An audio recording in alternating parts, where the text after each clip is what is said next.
I had different spiritual visitations from my grandmother. I had a visitation from my grandmother, from my mom's mom. We went to a family reunion. I'd never met her physically because she died when my mom was only 8 years old. But I had a vision, or had a visitation from her. I had kind of weird poltergeist kind of activity at different houses. And I realize now that a lot of times when people have more than one home that's haunted, it's because somebody who is living there has gifts of spirit.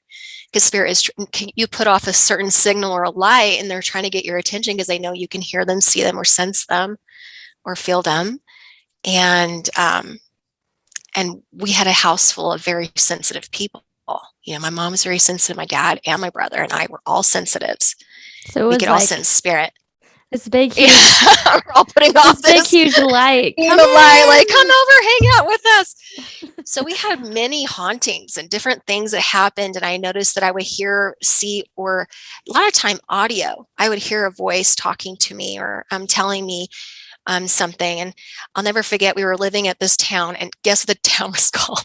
This is the most perfect name ever.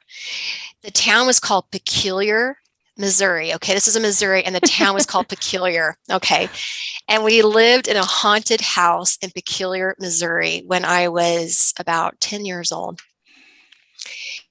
And we had many weird experiences there. But one night in particular, I was drawing underneath the mantle at the fireplace. And my brother was also drawing on the other side. And my mom was reading, I think, Narnia books, one of the Narnia books to us. And my dad's over there sitting with her. And all of a sudden I hear, move, you need to move now. And so I moved out of the way of the fireplace. And all of a sudden the mantle of all things comes off of the wall. Wow. And this is a huge mantle. And somehow my dad, because he said he heard a prompting, and he got up and went over to my brother and pulled him away from that mantle before it landed on the ground. Wow. And we had other experiences like that, but I would just feel here, and other members of my family did the same thing. So I think that it did run in my family as well. Did it mostly feel like you experienced things that were more heavy, or more of just like light, or was it both? It was random because at that same home, I had a visitation one evening from a woman who it seemed like she was around the 1800s. She had the white dress and the hair up on the top of her head. And she came to the end of my bed. And I know this may sound spooky, but I didn't feel spooked by her because she was so loving. And she said, "You remind me of my daughter." And I could feel like such love, but also kind of a longing energy from her. But I didn't feel any kind of attack or weirdness. And so I was totally fine with it. And I eventually went to sleep. Well, the next morning, I came to tell my mom about this visitation of this lady who was at the end of my bed and what she said. And she just went, she's like, "You are kidding." She goes, "I had a dream last night that a woman was standing beside my bed and said, 'I dropped my baby girl. I dropped my baby girl.'" So somehow her baby had passed away, but it was a little girl. Oh, and it was the same night. I literally have full body chills. I'm like, oh, yes. Wow.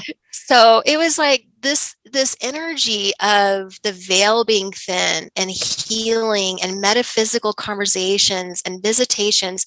And I too had a couple of friends who lost parents too, which is really strange, really, if you think about it, because I don't know. Yeah. I never came across a lot of people who had more than one friend with their mother die or with their sister die. And I had two friends who lost their mom, and another friend who lost her sister in a car accident. But the repeating theme was me comforting them and bringing healing support, and me sensing spirit on the other side and giving messages, but not like delivering messages because I didn't want to come out. Just kind of what it felt like is like, I'm coming out of the closet if I come out. How can I do this? I need to do it without them knowing. People won't think I'm crazy, Yeah. But I remember that happening again and again. Wow. And It was interesting. When I got older in my 20s, I kind of shut it down. And as I got older, it's almost like the domestication process of getting older and going to school and your social life and doing all those things. It became kind of this distraction for me. But I also do think that at the core of that was a little bit of embarrassment. Just kind of hiding a little bit, not wanting to be perceived as so different. Because as I got older, I realized that not everybody had these kinds of experiences. And I would overhear comments and, teasing remarks about people who were crazy and movies about witches and, being evil and this and that. And it's just like, oh, I don't want to be perceived as that. So I'm going to, hide my gifts. In fact, I'm just going to flat out ignore them. Yep.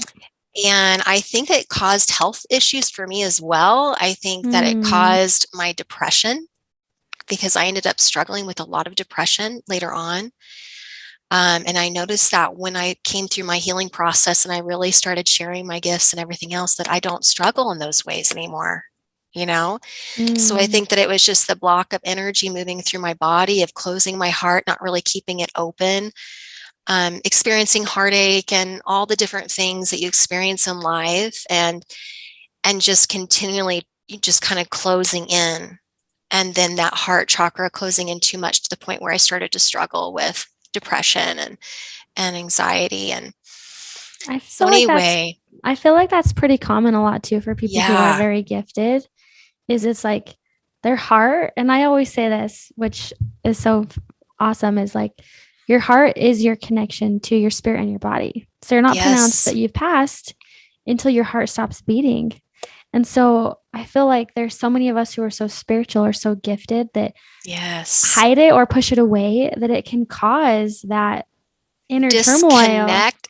It's like a bridge between heaven Yeah. and earth. It's like it's that link for you between heaven and earth. And when you disconnect that energy, it's almost like you're disconnecting from source energy, from life force energy, for the remembrance of who you are. And you just fall deeper into the dream of Yes. this world of Maya, the world of dreams.